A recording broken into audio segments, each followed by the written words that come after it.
Halo kawan-kawan semuanya, selamat datang kembali di channel saya Bang Support ya, motivator pendidikan. Jadi begini bro, persaingan bisa terjadi di mana saja, di panggung politik, di sekolah, di tempat kerja, di keluarga, bahkan pertemanan, kan begitu ya. Nah, mungkin bukan hal yang biasa ketika kita itu mendengar sesama teman, sesama keluarga, ya kerabat, itu banyak sekali dalam kehidupan ini yang bersaing, kan begitu. Nah, tapi jangan dijadikan persaingan ini menjadi penyebab konflik di tengah persaudaraan atau di tengah pertemanan, kan begitu ya.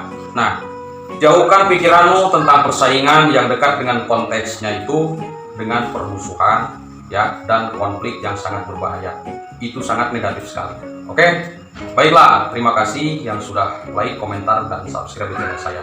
Kita lanjutkan pembahasannya. Oke kawan-kawan semuanya, paham sampai di situ ya. Jadi begini bro, jauhkan pikiranmu tentang persaingan yang dekat konteksnya dengan hal-hal yang tidak nyaman, begitu ya. Karena di situ akan tegang, di situ akan berakhir dengan konflik, ya permusuhan dengan teman, permusuhan dengan kerabat, kan begitu. Nah jadi yang dinamakan konteks persaingan di sini, jika dilakukan dengan benar, bersaing dengan teman, dengan kerabat, dengan siapapun, itu akan memberi dampak motivasi. Tapi kalau dilakukannya dengan benar, ya akan meningkatkan manfaat, yaitu jadi bersaingnya di dalam persaingan positif seperti itu, ya. Belajar rendah hati, belajar sportif di situ ya. Nah, dalam sebuah persaingan pasti ada yang menang dan ada yang kalah. Kalau misalkan kamu tidak berhasil dan di dalam persaingan itu kalah, maka kamu harus belajar menerima kekalahanmu untuk menjadikan lapang dada. Begitu. Wah, keren kali pokoknya ya.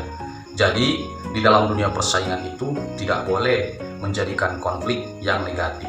Begitu ya. Saya menyarankan boleh bersaing dengan kerabat, dengan siapapun, tapi bersaing di dalam hal yang positif untuk meningkatkan motivasi dan mengejar mimpimu. Begitu kawan. Nah, jadi begitu ya. Di dalam dunia persaingan ini banyak sekali tantangannya juga ya. Jadi berarti yang namanya belajar itu bukan anak-anak, bukan orang tua. Berarti kita semua belajar. Belajar bahagia dengan keberhasilan orang lain. Ya, itu sama saja. Nah, pastinya kawan-kawan begini, waduh, mau dong melihat keluarganya atau temannya berhasil sekalipun sedang bersaing. Kan pasti begitu pertanyaannya. Nah, melihat keluarga berhasil, kawan berhasil, ya, teman berhasil, itu kita harus belajar dengan keberhasilan orang lain, kan begitu. Nah, bagaimana caranya kita juga berhasil? Mungkin kalau teman-teman itu sudah berhasil ya, sudah sukses, itu pasti yang namanya manusia ada rasa iri dan dengki, betul tidak? Nah, akan tetapi meskipun begitu jangan berlarut-larut, karena itu akan menguras energi pikiran ya yang tidak bermanfaat dan akan menghabiskan tenaga untuk berpikir memikirkan orang lain, kan begitu. Jadi percuma, betul tidak? Jadi sudahlah, belajar bahagia dengan keberhasilan orang lain.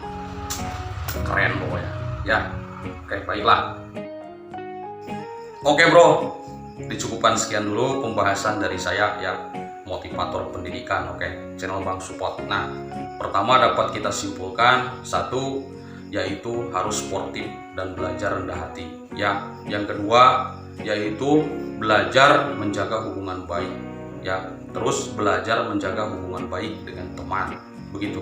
Terus belajar melihat kebahagiaan orang lain, kita jangan iri dan dengki ya, karena kalau berlanjut-lanjut itu akan menguras semua energi dan pikiran kita untuk memikirkan orang lain dan tidak menjadikan motivasi, kan begitu.